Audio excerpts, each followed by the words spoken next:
Hey, what's going on, guys? This is Anthony with themovieblog.com, and I'm back here with another video. This time I'm doing one on Them, episodes 3 and 4. Now, if you guys saw the last video, you guys remember this show is a little weird.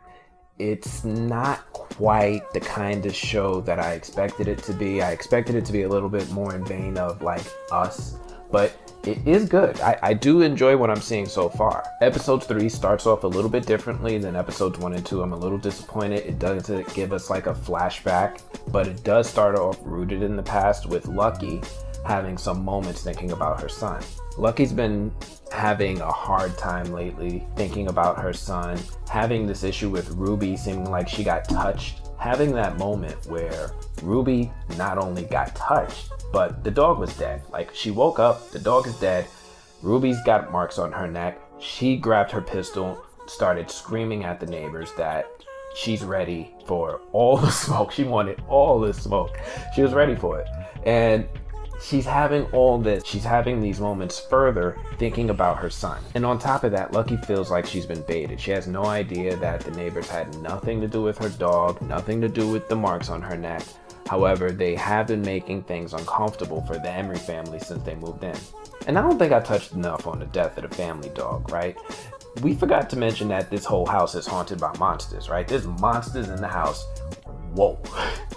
Anyway, we could talk about that in the comments, all right? Because, Lucky has such a bad day that she decides that it's time to get out the house, go visit some family up out of this neighborhood. She leaves Compton and goes to go visit some family. And Lucky deserves a break, right? She's had it pretty rough since she's moved into Compton, even before. And I'm happy to see her there at first until her family starts asking her things about life in Compton, because then she starts to regress back into that depressed state where she's just thinking about all the stuff she's living through. And then furthermore, they start poking the bear a little bit more when they start asking about her son. And, we don't know what's happened to her son. Lucky hasn't told her family either, because they're asking, like, what's his name? Where's he at? What's he doing? All these questions. And Lucky breaks out of there because she doesn't want to answer any of this. She doesn't want to talk about it. And what's interesting is what happens next when she gets on this bus, falls asleep, and she starts getting attacked by ghosts. Like, whoa, what's going on? These ghosts are everywhere. So now Ruby has seen a ghost, Lucky has seen a ghost, they're getting attacked by these ghosts. I'm starting to notice a pattern. I have a theory on this. Because what happens next is Henry, he's out with his family and the kids, and he's buying a TV, and he sees a ghost when he's with them. Like, he sees the minstrel man dancing in the TV when he's out. The guy antagonizes him, says something funny, he sees the minstrel man in the TV, and then Henry says something funny back to him. And I'm starting to think that these ghosts are manifestations of the children's, Lucky's and Henry's guilt or fear or something about their trauma. It's their manifestation of their trauma. Now, I could be wrong, right? I could be wrong, because we don't see the minstrel man or anything like that when Henry is confronted by his neighbors while he's setting up the antenna for his new TV on the roof, right? He's up there, they trigger him, he clearly gets upset, but we don't see any monsters. Now, I don't know about you, but I would have loved to have seen that fight between Henry and his neighbors. He was like, yo, just ask me to come down if you want these hands. So when I come and deliver them, special delivery, you ask for these hands to be delivered, signed for the package. And I don't know about you, but I would have loved to have seen that fight between Henry and his neighbors. I just don't know how it would have went. He's in a tough situation here, right? That would have been a fun fight to see. It's a tough situation. Now, in this third episode, Betty gets a lot of development in here too. Betty's been spending a lot of time with the milkman. Anybody else notice that? I love that. She's spending time with the milkman. So she's always talking to him. He's clearly like kind of lusting for her. She's like teasing him with it. And she's also getting him to like be submissive to her, or at least under her control or influence to a degree. Their little flirting is cute. I can't wait to see where it develops.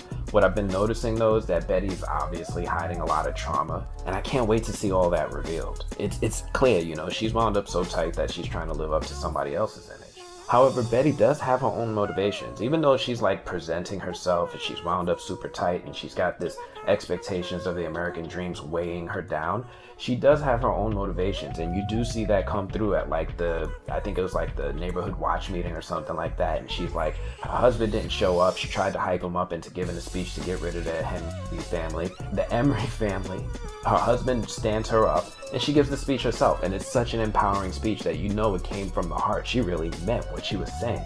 She does have her own motivations, clearly, and she was successful in getting them to turn around and get motivated to take more drastic actions against the Emery family. They do, by burning their lawn and hanging these dolls on the porch of this poor family.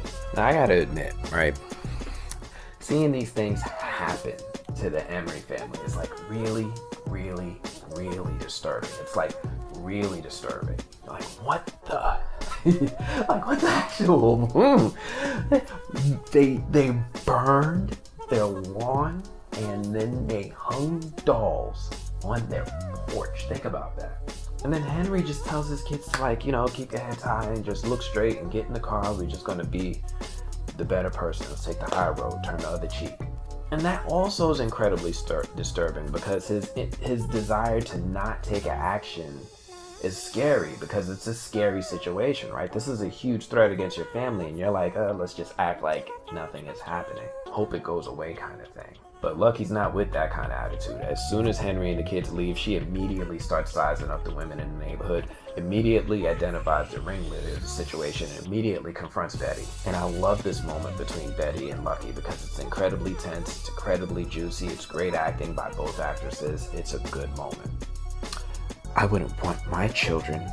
Good thing you don't have any. Yo, like, yo, she really went there. Like, yo, it was good. After all that happened, we get more of Henry going on to work, acting like, you know, whatever. And they had this little moment, like these little minor microaggressions, like the dude dropped his pen in the elevator and nobody picked it up. They just waited for Henry to pick it up, and he did too. And then he handed it to him, and the dude was acting like, oh, that's a little frustrating. And then on top of that, there's a whole party that Henry's not invited to. I'm not even mad at Henry for crashing into the party, but he takes advantage of the opportunity, at least takes the initiative to make a relationship with the boss of the company. What's interesting is that this doesn't happen until after he sees the minstrel men. Like, there's just the whole moment of not being invited and all this thing about being told not to even talk to the boss. I noticed that after he saw the minstrel men, then he was like, all right, let me just take initiative and let me just bond with this dude. And it kind of reinforces the idea that the minstrel man is the personification of Henry's stress or PTSD or trauma, just walking around his projection of it. Now what happens next is interesting because Betty goes to Uncle Phil's house. But it's not really Uncle Phil's house, but it looks a lot like Uncle Phil's house. She goes there and it's really her dad's house, and the whole moment's a little disturbing because her dad doesn't really know anything about her, if she's in touch with the family, if she has kids, where she's living. He doesn't know anything. He seems to be a functional alcoholic, if anything. He just has a drink and fix one for Betty. What happens next is when she asks for money, her dad does something that's a little weird. He's like, it's getting late, why don't you stay the night? I'll run you a bath. And it starts to reveal that maybe dad is a little creepy. And Betty's not with the shit. She was at first, and then she bounced. And it just makes me like, wow. So she's like been sexually abused by her dad? I feel a little, I don't know how to feel for her because she's still like a character I really don't like. I don't know. I wonder if it has anything to do with her not having any children of her own. Anyway, like I said, Betty leaves there. She doesn't get any money. She was looking for some money to be able to move out of Compton like the other families were doing. Her husband doesn't have the money, and when she returns home to him, he's all like a little even disinterested in whatever it is she's trying to do. She's like making jabs about him not having money and asking why he didn't come and participate in the neighborhood watch meeting that she tried to coerce him into leading and speaking at. He doesn't care. Am I the only person to feel like he's cheating? And am I the only person to feel like he's cheating with a black woman?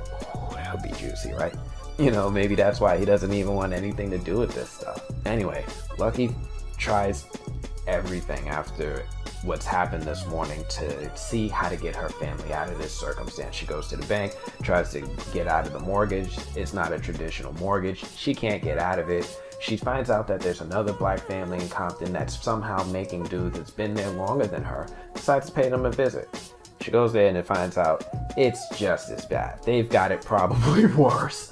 Like this, she goes there and she meets this woman, Ella May, and she's like in her house, and everything seems a little okay unless you pay attention to like details. If you start looking at details, things look a little funny.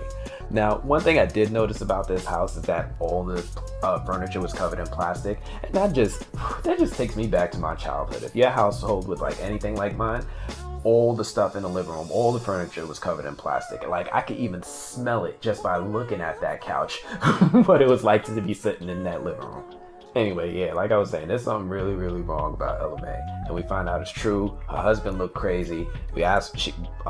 Lucky asked her where's her sons, and Ella May is like, oh, they're in the oven. Like, what?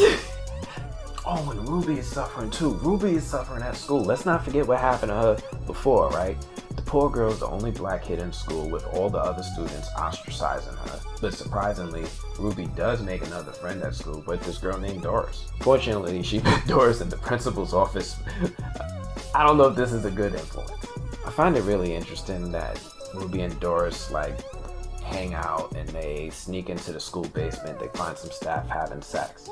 What's even more interesting is when Deborah reveals that she's had sex before, and she starts helping Ruby put makeup on and starts, talking to her. And then we get the biggest WTF moment when we find out Deborah isn't real and she's just a figment of Ruby's imagination. So that means Ruby was sitting there imagining all that stuff by herself in that closet. Did she even go into the basement and see somebody in the basement having sex? Did Ruby have sex before? Why is Deborah a monster? Is this a personification of her trauma too? What's going on here? Commander Tuvok, shout out to all my Star Trek Voyager fans. Yeah, these were a wild couple of episodes.